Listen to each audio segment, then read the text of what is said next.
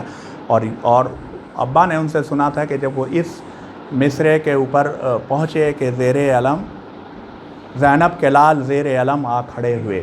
جب وہ اس مرثیے کے اوپر پہنچے کہ زینب کے لال زیر علم آ کھڑے ہوئے تو ان کو ایسا لگا، ان کی نظروں کے سامنے اس وقت غش کھاتے ہوئے ذہن نے ان کے دیکھا کہ ان کو لگا کہ ایسا احساس ہوا کہ جیسے ریگستان میں سبز علم کا پرچم کھلا ہوا ہے، پرچم پھہرا رہا ہے اور دو چھوٹے چھوٹے بچے سبز عمامہ باندھے ہوئے اس علم کے نیچے آ کے کھڑے ہوتے ہیں اور پھر ان کو کچھ نہیں یاد، وہ بے ہوش ہو گئے. جب ان کو ہوش آیا تو انہوں نے پوچھا کہ لوگوں سے کہ لوگ بھی خوش ہوئے سب لوگ. پردادا ہمارے، ان کے ابا والد ان کے زندہ تھے، ان کی زندگی کا واقعہ ہے اور لڑکپن کا واقعہ ہے ہمارے دادا کے. تو لوگوں نے پوچھا تو بتایا گیا، کیا نام تھا ریحان بھائی، ہم بھول جاتے ہیں حکیم صاحب کا، حکیم ملا صاحب. تو لوگوں نے بتایا کہ حکیم ملا صاحب کا علاج ہو رہا ہے. تو انہوں نے کہا کہ فوراً حکیم ملا صاحب کے پاس ہم کو لے چلیے. کیا ہوا کہا نہیں، ہم حکیم ملا صاحب کو ہی بتائیں گے کہ کیا ہوا. تو اس کے بعد اب یہ مجھے نہیں یاد کہ لے جایا گیا تھا اس بیماری میں یا حکیم ملا صاحب تشریف لائے تھے، خود سے آئے ہوں گے. تو انہوں نے پوچھا کیا بات ہے. تو انہوں نے ان سے پوچھا کہ آپ نے نسخے میں کشنیز مقشر لکھا ہے. حکیم صاحب حیران ہو گئے، تم کو کیا پتا کشنیز مقشر؟ میں نے کہا کہ نہیں، بتائیے لکھا ہے کہ نہیں لکھا ہے. اگر نہیں لکھا ہے تو 4 ماشا یا 6 ماشا کچھ مقدار سمیت اتنا اس میں بڑھا دیجئے. میں نے کہا یہ تم بتا رہے ہو؟ ہم نہیں بتا رہے ہیں. جب ہم غشی میں تھے تو ہم نے خواب میں دیکھا کہ آپ مؤدب کھڑے ہیں میرے بستر کے سامنے اور میرے سرہانے ایک بزرگ آ کے کھڑے ہوئے ہیں اور انہوں نے کہا کہ لاؤ نسخہ دکھاؤ اس بچے کا. آپ نے ان کی طرف نسخہ بادب بڑھایا. میں نے انہوں نے نسخے کو دیکھا اور دیکھ کے کہا کہ ہاں ٹھیک تو لکھا ہے، بس اس میں کشنیز مقشر اتنا اضافہ کر دو. اور حکیم صاحب خوشی کے مارے، ان کا برا حال تھا، انہوں نے کہا کہ واہ واہ، تم نے میری طبابت کی آج سند دے دی، میری طبابت کی سند دے دی کہ جناب امیر نے میری طبابت کے اوپر میرے نسخے کو اپروو کر دیا ہو جیسے. اور پھر اس کے بعد سے آخر وقت تک دادا مرثیہ پڑھتے رہے، وہی مرثیہ پڑھتے رہے، زور زور سے پڑھتے رہے اور کبھی ایسا واقعہ نہیں ہوا کہ ان کے منہ سے دوبارہ خون آ گیا. اور ساری زندگی منہ سے خون نہیں آیا، فالج سے ان کا انتقال ہوا تھا بعد میں، لیکن یہ والی بیماری ان کو دوبارہ نہیں ہوئی. بہرحال بزرگوں کے واقعات ہیں سنے سنائے. اب اس سے جو بھی مطلب نکالنا ہو، میں مطلب فی الحال صرف یہ نکالتا ہوں کہ آج کی تاریخ میں اس منبر سے حضرت اون و محمد کا تذکرہ ہونا ہے. اون و محمد مختلف طریقے سے حضرت عبداللہ ابن جعفر کی اولاد جو کربلا میں شہید ہوئی، ان کا تذکرہ ملتا ہے مختلف جگہوں کے اوپر. بعد میں حضرت اون اور حضرت محمد کا ہے، بعد میں ایک شہزادے کا اور ہے، عبید اللہ بن عبداللہ بن جعفر. لیکن مشہور جو ہے، جو تمام ہمارے ہاں خاص کر کے ہندوستان کی عزاداری میں جو مشہور ہے، وہ حضرت اون و محمد کا تذکرہ ہے، ساتھ ساتھ شہادت کا تذکرہ ہے. تو میں اس میں اپنی کوئی دخل اندازی کیے بغیر جیسے تذکرہ ہوتا آیا ہے ویسے آپ حضرات کے سامنے اس لیے عرض کیے دے رہا ہوں کہ اس رضا خانے سے بھی شہزادوں کا پرسہ بنت فاطمہ کو اور فاطمہ زہرا صلی اللہ علیہ کو دیا جا سکے. اون و محمد حسب و نسب میں کون ہے؟ جو حضرت اون نے خود اپنے رجز میں پڑھا ہے کہ اگر تم مجھے نہیں پہچانتے ہو تو پہچان لو، تم میں سے جو نہیں پہچانتا ہے وہ پہچان لے. میں اون ہوں، میں جعفر کا پوتا ہوں. جعفر جو شہید ہوئے اور جو جنت میں اپنے سبز پروں سے اڑتے ہیں، جو تیار ہیں، جو رسول کی حدیث ہے کہ اللہ نے جعفر کو پر عنایت کیے، تو حضرت عون نے خود پوتے کس کے ہیں؟ جعفر طیار کے۔ پھر کہتا چلو اس کا مطلب پر پوتے کس کے ہیں؟ کس کے ہیں بھائی؟ بچے لوگ بتائیے، ہیں کس کے پر پوتے ہیں؟ ایک ہی نام آئے گا گھوم گھوم کے، تاریخ اسلام پہ احسان کی بات ہوئے گی تو ایک ہی نام گھوم گھوم کے پلٹ پلٹ کے آتا، حضرت ابو طالب کے۔ وہی حضرت ابو طالب، دنیا کا اصرار ہے کہ وہ کافر تھے، انہی کے پر پوتے ہیں، ہے نا؟ بہت اچھے کافر تھے جنہوں نے اپنی ساری نسل کو قربان کر ڈالنے کے لیے تیار کیا۔ ابراہیم کی دعا کو، جو ابراہیم کے خواب کی تکمیل جنہوں نے اپنے خون سے کرائی، سچ کہیں تو ابراہیم اسلام ابو طالب ہیں۔ صلوات بھیجیں محمد والے۔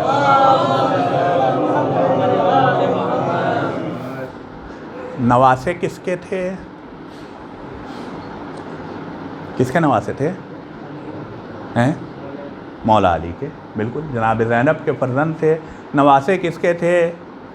حضرت علی کے، یعنی پر نواسے کس کے تھے؟ حضرت ابو طالب کے، یعنی پر نواسے کس کے تھے؟ حضرت ابو طالب کے۔ تو یہ چھوٹے چھوٹے بچے، جو مشہور روایت ہے اس کے مطابق، مختلف روایتوں میں بہت سارے سن لکھے ہیں، مختلف روایتوں میں بہت طریقے سے لکھا ہے کہ یہ کب امام حسین السلام کے اس کے قافلے کے ساتھ ساتھ کب سے چلے، کب ان کے ساتھ ملے، وغیرہ وغیرہ۔ وہ بہت طرح کی روایتیں ہیں، اور روایتیں چونکہ بہت بعد میں بھی لکھی جاتی رہی ہیں تو کوئی دو روایتوں کو بالکل ہو بہو ملا دینا بہت مشکل کام ہے، لیکن ہمارے ہاں یہ مشہور ہے اور اس میں کوئی حرج نہیں ہے کہ یہی روایت دہرائی جائے۔ تمام مرثیوں میں تمام مشہور مرثیہ نگاروں نے اسی روایت کو بڑے شد و مد سے، خدائے سخن میر انیس نے، سب نے لکھا ہے کہ یہ دونوں صاحبزادے 9 برس اور 10 برس کا سن ہے، 9 برس اور 10 برس کا سن ہے، 9 برس اور 10 برس کا سن ہے، جو کربلا میں جناب زینب کے ساتھ تشریف لائے ہیں۔ یوں نہیں تشریف لائے ہیں، ان کے والد بزرگوار نے، ان کے والد ماجد نے ان کو اپنی نیابت کرنے کے لیے جناب زینب کے ساتھ بھیجا ہے کہ جب کہ اگر حسین دشمنوں میں گھر جائیں، اگر مقاتلہ شروع ہو تو میں تو نہیں جا پا رہا ہوں، میری طرف سے اپنی جانیں قربان کر دینا ماموں کے اوپر۔ دونوں بچے ساتھ ساتھ زینب کے ہیں، حالات بدلتے جا رہے ہیں، بدلتے ہوئے حالات کے اوپر کا کے لیے حساس بچے زیادہ ہوا کرتے ہیں، عام طور پر بہت باریکی سے مشاہدہ کرتے ہوئے آ رہے ہیں، یہاں تک کہ شب عاشور آئی، ضرور جناب زینب کبریٰ بچوں کو بٹھا کے سنا رہی ہوں گی کہ جعفر کی کیا شجاعت تھی، ضرور بتا رہی ہوں گی کہ حیدر کی کیا شجاعت تھی، اور بچوں کے رگوں میں خون شجاعت اچھل رہا ہے، بچوں کی رگوں میں خون شجاعت اچھل رہا ہے۔ شاید کہتے ہوں گے کہ میرے دادا تو علمدار تھے نا، شاید کہتے ہوں گے کہ ہمارے نانا بھی تو علمدار تھے، تو علمداری کا حق کس کو ملے گا؟ کل شاہ علمداری کس کو عطا کریں گے؟ جناب زینب کہتی ہیں چپ رہو چپ رہو، عباس موجود ہیں، عباس کے رہتے تمہارے منہ پر یہ سخن نہ آئے، یہاں تک کہ علم فوج خدا سر بلند ہوتا ہے، علم حضرت عباس کے ہاتھوں میں، ماموں کی جلوں میں چھوٹے چھوٹے بچے علم تو نہیں سنبھالے ہیں مگر علم کی حفاظت کے لیے کھڑے ہیں ساتھ ساتھ۔ وقت آیا، شہادتوں کا وقت آیا، لوگ شہید ہوتے گئے، انصار شہید ہوئے، ایک ایک کر کے شہید ہوتے گئے۔ کچھ مرثیوں نے اس کو اس طرح سے نقل کیا ہے کہ جناب زینب پر یہ بہت شاق تھا کہ ابھی تک اونو محمد نہیں گئے جنگ کے لیے، اور انہوں نے بچوں کو بلا کے کہا ہوگا کہ کس چیز کے انتظار میں ہو، کیا اکبر شہید ہو جائیں گے تب تک بیٹھے رہو گے گھر میں؟ دونوں بچے گئے، ماموں سے اس نے بگا لیا۔ دو چھوٹے چھوٹے گھوڑے جن کے بارے میں ان روایتوں میں ہے کہ ان کے سواروں کے ڈاب میں تلواریں نہیں لگی تھی، نیمچے لگے تھے۔ نیمچے کہتے ہیں چھوٹی چھوٹی تلواروں کو، اس لیے کہ 9 برس کے بچے عرب کے اسٹینڈرڈ سائز کی تلوار شاید نہیں چلا سکتے تھے۔ دونوں بچوں نے حملہ کیا رجس پڑھ کے، جیسا میں نے ابھی کہا ہے، اور مختلف روایتوں میں مختلف تعدادیں۔ پہلے حملے میں 10 کو واصل جہنم کیا، کسی میں کچھ اور تعداد ہے، یہاں تک کہ گھمسان کی جنگ شروع ہوئی۔ دونوں بھائی ایک دوسرے کی مدد کرتے جاتے ہیں، ایک طرف سے آتی ہوئی فوج کو ڈھکیل رہے ہیں، دوسری طرف سے حملہ آور فوج کو محمد ڈھکیل رہے ہیں، یہاں تک کہ دونوں گھوڑوں میں فاصلہ ہو گیا۔ چشمِ تصور سے دیکھو، بیچ میں فوج اشقیاء در آئی۔ اب ان کو محمد نہیں دکھائی دیتے ہوں گے، محمد کون نہیں دکھائی دیتے ہوں گے، اٹھ اٹھ کے رکاب پہ پکارتا ہوگا ایک بھائی دوسرے کو، یہاں تک کہ ان کے اوپر ایک کاری ضرب لگی، ان گرے، ادھر محمد زخمی ہو کے گرے، حسین بچوں کی لاش پہ پہنچے، بھانجوں کو، اپنے پیارے بھانجوں کو، اپنے بابا کی نشانیوں کو سمیٹ کے خیمے میں لے کے آئے۔ ذرا چشمِ تصور سے دیکھو، 2 چھوٹے چھوٹے جنازے ریگے گرم پر خیمہ اقدس کے سامنے، بیویوں میں کوہرام بپا، حسین کی نظریں بیویوں میں کسی کو ڈھونڈتی پھر رہے ہیں، فضا فضا زینب کہاں ہے، زینب کو بلا۔ پتہ چلا زینب تو خیمے کے گوشے میں اللہ کے شکر کے سجدے میں ہے کہ یا اللہ تیرا شکر کہ تو نے مجھے سرخرو کیا۔ الا لعنت اللہ علی قوم الظالمین، سیعلم الذین ظلموا ای منقلب ینقلبون۔